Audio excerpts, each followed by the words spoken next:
Welcome to The Explainer. A courtroom is basically a battlefield. It's an arena where competing stories clash head-on. But here's the thing. Justice isn't decided by who tells the most compelling story. It's decided by what you can actually prove. Today, we're decoding the ultimate rules of that arena. We're going to look at the foundational Indian Evidence Act of 1872 and its powerful modern successor, the Bharatiya Saksha Adhiniyam 2023. These aren't just dry legal statutes. They're essentially the uncompromising laws of physics that dictate what is recognized as real within the four walls of a court. Think about this for a second. In a courtroom, the truth literally doesn't matter unless you can prove it. So, how do you prove it? It's a brutal reality, right? You could be entirely innocent, or you could be staring right at the person who committed the crime, but if the evidence doesn't align perfectly with the strict mechanisms of the law, well, that truth effectively does not exist. Today, we're about to learn exactly how that mechanism operates. All right, here is our 5-part blueprint for today. 1. The basics of evidence. 2. Admissions and declarations. 3. Documents and experts. 4. The burden of proof. And 5. Witnesses on the stand. Let's dive right in. Unit 1. The basics of evidence. Okay, before we get to the dramatic stuff, the bloodstains, the fingerprints, the smoking gun, we absolutely have to lay the foundation. Every single trial revolves around the fact in issue. That's the core dispute of a right or liability. But to prove that core dispute, we have to rely on relevant facts. And this brings up arguably the most critical distinction in all of evidence law: relevancy versus admissibility. Relevancy is determined purely by the law. It just asks, is this fact logically connected to the crime? Admissibility, on the other hand, asks, will the court actually let you show it? Listen closely to this. All admissible facts are relevant, but not all relevant facts are admissible. For example, a deeply privileged conversation between a husband and wife about a crime might be highly relevant, but the court will absolutely not admit it as evidence. Let's see how this razor-thin line operates in a life or death scenario.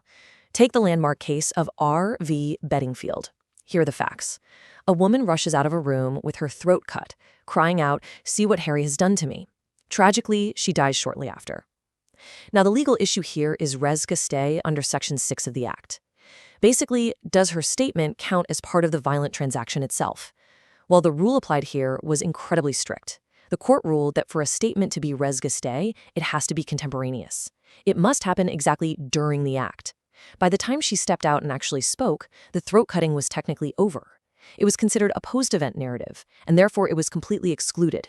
It is a harsh, uncompromising line of admissibility. Unit 2. Admissions and dying declarations. Now we're shifting from sterile definitions of relevancy to the raw, visceral reality of what people actually say when their backs are firmly against the wall. Consider the landmark ruling of Pakala Narayanaswamy v. Emperor. What actually is a confession? Well, the law says a partial admission is simply not enough to hang someone. If an accused says, "Yeah, I was at the scene of the crime," that's an admission of a fact, for sure, but it is not a confession. To be an actual confession, the statement has to admit all the facts constituting the offense, or it has to suggest absolutely no other conclusion than outright guilt. So that brings us to the crucial point of Section 27, which is demonstrated perfectly in Palukuri Kotaya v. Emperor. Under Section 25, any confession made to a police officer is completely banned. This is to prevent coercion and torture. But what if the accused tells the police exactly where the murder weapon is hidden, and the police actually go and find it? Here's how the court broke that down. Only the portion of the statement that distinctly relates to discovering the weapon is admissible. The rest of the confession, like if they said, "I killed him and then hid the knife," remains totally banned. Only the discovery itself enters the arena. But hey, what happens if the ultimate witness, the victim, is dead? Enter Section 32, the dying declaration. For this to work, the declarant obviously must be dead. No oath is required here because the law presumes a dying person isn't going to lie. And unlike English law, in India, there is no need for the victim to actually believe their death is imminent. And the heaviest part of all of this, a dying declaration can be the sole basis of a conviction, without a single shred of other corroboration if the court believes it. Take the case of Lakshman versus State of Maharashtra. A wife is horrifically burnt by her husband. She makes a dying declaration to a doctor right before passing away. In court, the defense attacks it, claiming it's unreliable because, well, no magistrate recorded it and there was no formal oath taken. But the Supreme Court shut that down immediately. The rule? A magistrate is not required. As long as a doctor certifies the victim was in a mentally fit state to speak, that statement is ironclad. The husband was convicted. All right, so we've talked about bloody knives and dying whispers. But let me ask you this. What happens when electronic evidence enters the chat? What happens when the crime scene isn't some dark alley, but a smartphone in your pocket? Unit 3, Documents and Expert Opinions. Now the spotlight shifts to cold, hard data, paper trails, and the Section 45 experts. The forensic analysts and cyber specialists who have to decipher all of this for the judge. The golden rule of documentary evidence is actually pretty simple. The court wants the real thing. Primary evidence, under Section 62, is the original document itself produced for inspection. It's the absolute highest form of evidence. Secondary evidence, like photocopies or certified copies, those are just a fallback. You literally cannot use secondary evidence unless you can legally prove exactly why the original is missing. Let's watch how this old-school rule aggressively adapts to our digital age in the case of Arjun Pundertrao Kotkar. The big issue here was whether you need a special Section 65B certificate to admit electronic records, things like CCTV footage or WhatsApp chats. The Supreme Court laid down the law loud and clear. Yes, a Section 65B certificate is absolutely mandatory to authenticate electronic records produced as secondary evidence, like printouts. But, and this is a massive but, if you bring the original smartphone or the original laptop straight into the courtroom, that device is primary evidence, and no certificate is needed at all. Unit 4, The Burden of Proof. Onus probandi. It's a heavy term. This is where the sheer weight of the law sits. It's the literal obligation to prove a fact. Now, in a normal criminal trial, the burden is firmly on the prosecution to prove guilt beyond a reasonable doubt. But sometimes, the law aggressively flips the script. Take Section 113B, the presumption of dowry death. This is a mandatory reverse burden. If a woman dies under suspicious circumstances within 7 years of marriage, and there's evidence of dowry cruelty, the court shall presume that the husband or relatives caused her death. The court has zero discretion here. The burden of proof instantly shifts, and the accused must now prove their own innocence. We see this crushing presumption at work in State of UP v. Naresh. The facts were grim but clear. A suspicious death within 7 years, and clear prior dowry harassment. The issue was whether applying Section 113B was just discretionary for the judge. The Supreme Court ruled absolutely not. It is mandatory. Once those foundational facts of harassment and an unnatural death were laid out, the burden shifted completely to the accused to explain exactly how she died. They couldn't. The conviction was upheld. Quickly, while we're talking about heavy burdens and legal traps, we have to distinguish Section 115 estoppel from res judicata. Estoppel is basically a procedural trap based on your own conduct. If you intentionally make someone believe a fact and they act on it, you are estopped or blocked from denying it later in court. You trapped yourself. Res judicata, on the other hand, is a substantive bar based on a final judgment. Once a court formally decides an issue between two parties, you cannot reopen that exact same issue in a new suit. The judgment binds you for good. Unit 5, Witnesses on the Stand. This is it, the climax of the trial. The examination in chief, the brutal cross-examinations, the rapid-fire leading questions. It's all about Section 118, who is actually competent to testify, and how well they hold up under fire. But what happens when your own star witness betrays you? That is what we call a hostile witness under Section 154. Imagine you call a witness to support your case, and right there on the stand, they flip. They give evidence completely adverse to you. When this happens, the court allows you to legally turn on your own witness and cross-examine them. So, does a hostile witness just nuke your entire case? Satpal v. Delhi administration gives us the answer. A prosecution witness turned hostile, contradicting his earlier police statement. Does the judge just throw the entire testimony in the trash? The Supreme Court ruled no. There is no total rejection. Instead, the court must meticulously sift through the lies. Whatever portions of that hostile witness's testimony that are actually still reliable and consistent with the prosecution's case can legally be salvaged and used to secure a conviction. All right, let's lock this all in. Here is your rapid-fire review of the 7 pillars we just dismantled today. Bedingfield. Res gestae demands immediate, contemporaneous statements. Pakal and Naranaya Swamy. A confession must be a complete admission of guilt. No half measures allowed. Palukri Kotaya. Section 27 only allows the exact statement that leads distinctly to the discovered weapon. Laxman. A dying declaration just needs a doctor's nod of mental fitness, not a magistrate. Arjun Pundertrao. Section 65B certificates are mandatory for digital copies, but original devices rule supreme. Naresh. Section 113B dowry death presumptions are an unstoppable mandatory shift of burden, And finally, sought Paul.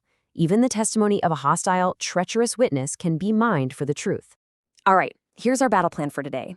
We're covering the BSA 2023 rulebook, facts, evidence, and presumptions, connecting the dots with relevancy, the spoken word through admissions, confessions, and dying declarations, and finally, the final word on judgments.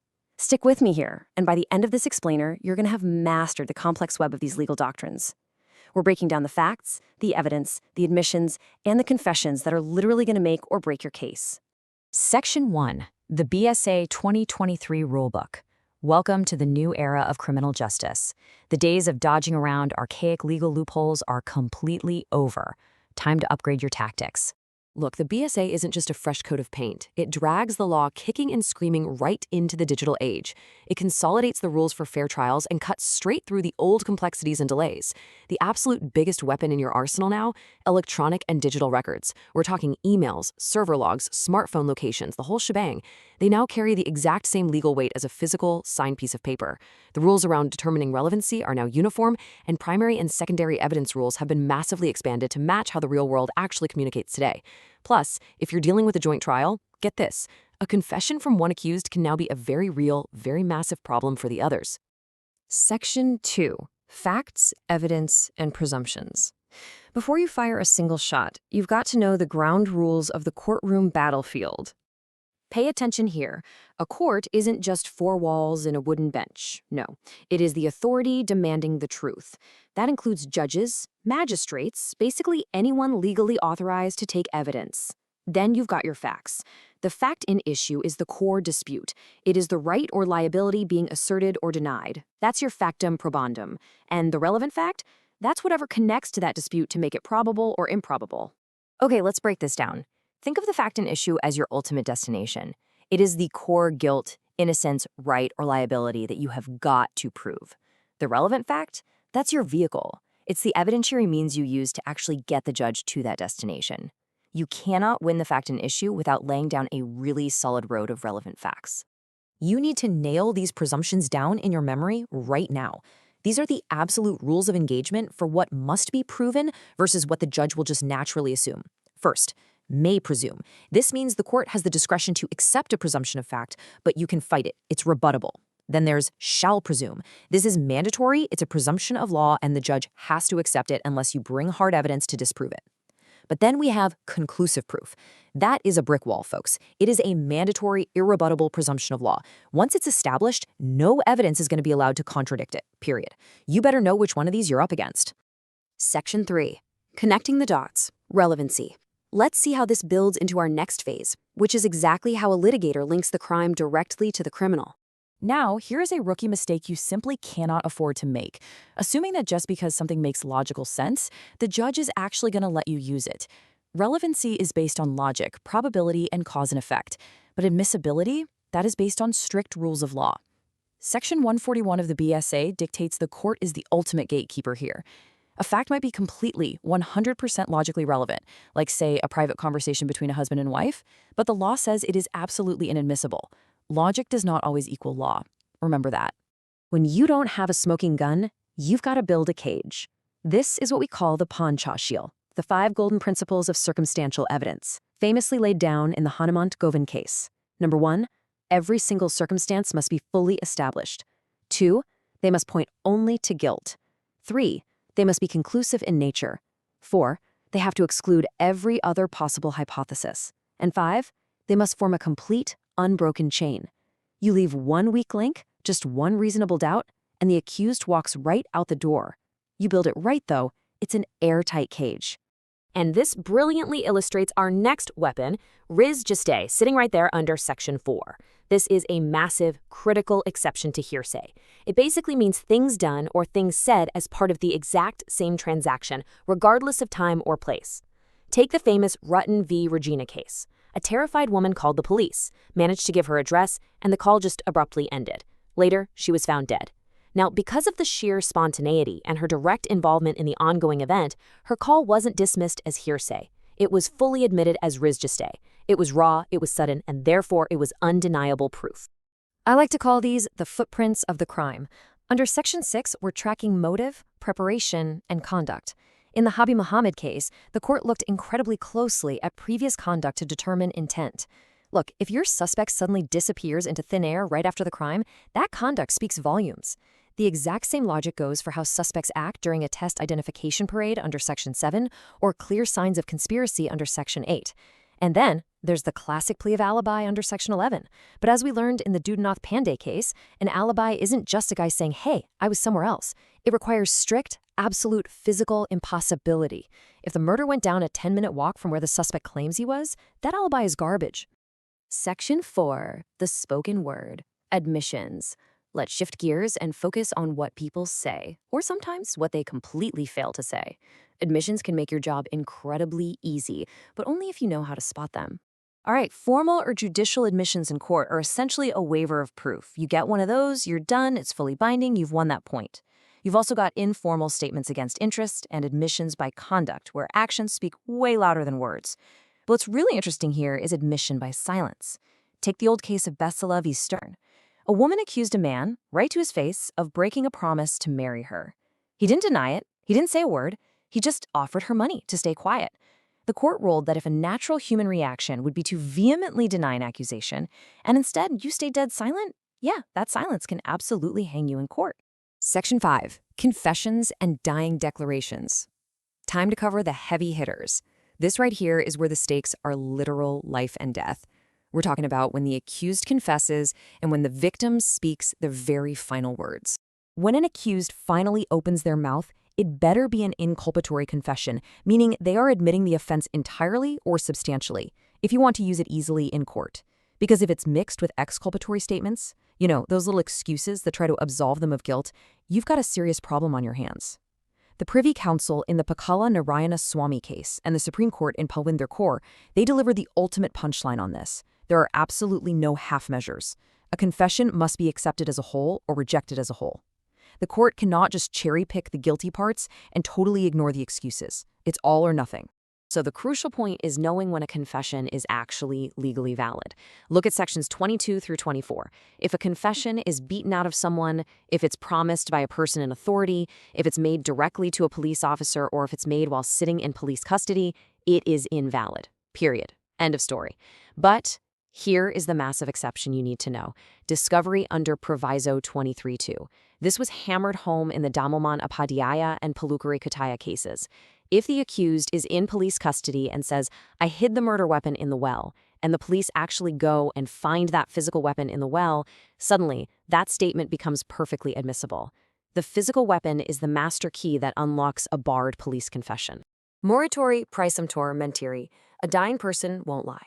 This Latin phrase holds the immense gravity of Section 26. When someone is taking their absolute last breath, the law fundamentally assumes that truth sits on their lips. The Supreme Court established in the Kushal Rao case that a dying declaration is so profoundly powerful, it doesn't even need to be corroborated by other evidence. If it is coherent, if it is consistent, and if it inspires absolute confidence, a dying declaration can be the sole basis for a conviction. And here is a serious tactical advantage you have operating under Indian law compared to English law. Over in England, a dying declaration is only used in criminal homicide cases, and the person making it must have a totally hopeless, certain expectation that they are going to die. But in Indian law, it's admissible in both civil and criminal cases, and the victim doesn't even actually need to know they are dying when they make the statement. This makes the dying declaration a much broader and, frankly, far deadlier weapon for a litigator in our courts. Section 6, the final word, judgments. We've fought our way through the evidence. We've dealt with the confessions. Now let's bring this explainer home to the final, echoing slam of the judge's gavel. When the court finally speaks, you need to know the scope of that echo. A judgment in personam is your ordinary, everyday judgment. It determines the ordinary rights between the two fighting parties, and it legally binds only them. But a judgment in rem, now that is a completely different beast. Think of a divorce decree or a probate of a will. It determines the legal status of a person or a thing, and it is absolute. It is binding on the whole world, whether they were sitting in that courtroom or not. It is the ultimate, unchangeable conclusion of the legal process. So, we've covered the battleground. From the digital-first updates of the BSA 2023, grinding through the rigid, airtight cage of circumstantial evidence, all the way to the unshakable weight of a victim's dying words. You know the playbook now? You know exactly where the traps are hidden. The real question is, Are you ready to step into the courtroom and actually use it? Learn these rules, master these legal doctrines, and never, ever back down. That's it for this explainer. Keep your wits sharp out there.